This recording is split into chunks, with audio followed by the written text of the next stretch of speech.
A gente fala sempre sobre a dificuldade de conseguir remédios, principalmente os de alto custo. O número de ações judiciais por pacientes em busca de remédios cresceu 22% em um ano. A justiça tem sido o único caminho para pessoas que não conseguem tratamentos no SUS. Há 3 anos, a Lorena não tinha qualquer alteração do seu estado de saúde, mas ela começou a ter uma série de convulsões. Os médicos descobriram que ela tem uma síndrome rara, que foi retirando aos poucos as suas funções neurológicas, a visão, a audição e os movimentos. A Sueli deixou de trabalhar para cuidar 24 horas por dia da filha, que precisa tomar um monte de remédios. Ela toma 12 tipos de medicamento, mais o canabidiol e o leite, que é uma fórmula que ela necessita 5 vezes ao dia, que não é só o leite, tem uma medicação no meio que ajuda ela. A maioria deles ela consegue de graça na rede pública de saúde, mas não todos. O que eu não consegui ainda foi a fórmula do leite dela e o canabidiol. Cada frasco de canabidiol custa R$ 2.400 e dura 25 dias. Já a fórmula do leite custa R$ 380. A lata é consumida em apenas um dia. Sueli tem comprado esses itens graças a doações e um benefício social. Para o caso do canabidiol, o governo do estado deve começar a distribuir o composto a partir deste mês, mas só para alguns casos e dentro de protocolos pré-determinados. A Lorena está fora desse quadro. Para tentar garantir os medicamentos sem custo, a Sueli acionou a justiça há 3 anos, mas ela ainda está aguardando uma resposta. Por que você decidiu entrar na justiça? Porque é uma medicação que faz bem para ela, que está curando ela. Que ela abriu o olho, que ela não abria, ela está mexendo as mãozinhas. Ela está assim, interagindo com a gente. Ela não convulsiona mais depois dessa medicação. Ela quase não convulsiona. O presidente da Sociedade Brasileira de Reumatologia também tem pacientes que precisam recorrer à justiça em busca de tratamentos. Por exemplo, um pai que tem um filho que precisa de um medicamento, que é dispendioso, que não existe hoje liberado ou incorporado pela Conitec, que é o órgão que incorpora esses medicamentos no Ministério da Saúde. Se esse pai não tem condições de pagar, se o convênio também não tem condições de pagar, ele fica muito angustiado, ele fica desesperado. Então, ele recorre ao judiciário para resolver esse problema. No estado de São Paulo, o número de ações judiciais como o da Lorena cresceu 22% em 2023 na comparação com o ano anterior. O número saltou de 13.347 para 16.283. São mais de 44 ações por dia. A rede pública de saúde é o destino de 3 em cada 4 desses dados são de um levantamento do Tribunal de Justiça do Estado. Para reduzir a quantidade de pedidos judiciais, o próprio tribunal tem um sistema para o paciente solicitar a medicação sem acionar os advogados. Mas a juíza Cíntia Tomé explica que esse método, por enquanto, só atende os tratamentos previstos na lista do SUS.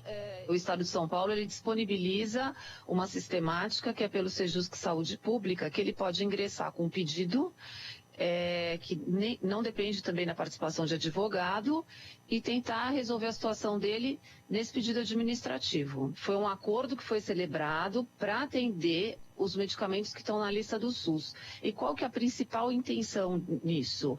É a dificuldade que as pessoas têm de localizar quem é o ente responsável pelo fornecimento do medicamento. Os medicamentos que não estão previstos na lista do SUS não podem ser pedidos por essa via. Aí a pessoa tem que entrar com um pedido judicial. No Brasil, o acesso à saúde é universal. Isso significa que todo mundo tem direito a ela e cabe ao Estado prover a saúde para todo mundo. É baseado nesse argumento que cada vez um número maior de pessoas tem recorrido à justiça em busca de medicamentos e procedimentos médicos específicos.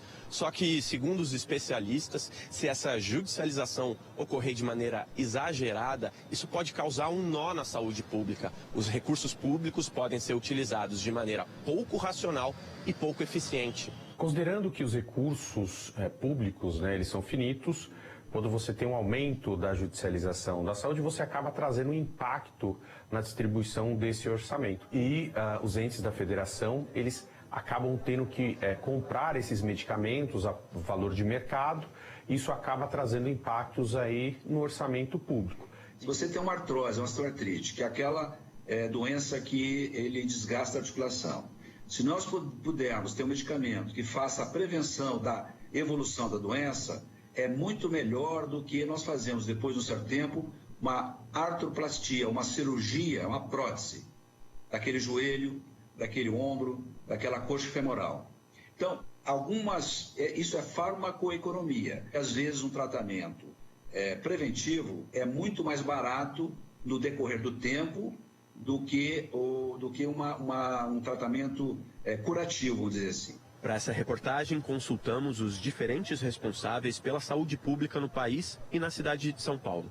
A Prefeitura da capital, o Governo do Estado e o Governo Federal reconhecem o grande número de reivindicações judiciais, mas argumentam que eles têm origem no número crescente de protocolos médicos e de tecnologias que surgem a cada dia no setor da saúde. Muitos desses procedimentos não estão contemplados na lista nacional de tratamentos disponibilizados pelo SUS. Segundo o Ministério da Saúde, ainda que não estejam nessa lista, estados e municípios têm autonomia para distribuir insumos e medicamentos com recursos próprios. Para esse professor da Fundação Getúlio Vargas, caberia ao poder público atualizar essa lista de forma constante. Se isso fosse feito, as compras e contratações adiantadas sairiam bem mais baratas. Idealmente, seria importante que esses pedidos não precisassem ser judicializados. Então, isso demanda por parte de todos os entes da federação um esforço de coordenação e planejamento para avançar nos novos protocolos, para avançar na oferta desses medicamentos lá na ponta. A gente teve um avanço na indústria farmacêutica com oferta de medicamentos para doenças raras e muitas vezes esses medicamentos ainda não estão nos protocolos refletidos, nos protocolos do SUS, e a gente precisa ter esse avanço de coordenação para conseguir diminuir a demanda do judiciário para atender esses pedidos. A Secretaria Estadual da Saúde informou que oferece aos pacientes a possibilidade de solicitar de forma administrativa medicamentos não previstos na lista do SUS. A avaliação é feita caso a caso com base em critérios clínicos e evidências científicas. O Ministério da Saúde declarou que desconhece detalhes do levantamento elaborado pelo Tribunal de Justiça do Estado de São Paulo, que relacionam ações destinadas ao Executivo Estadual ou aos municípios e não à União. Diz também que, quando o Ministério é acionado para fornecimento de medicamentos especiais, se encarrega de atender os 27 estados da Federação. O Ministério da Saúde disse ainda que os estados e municípios têm autonomia para adquirir medicamentos e insumos com recursos próprios.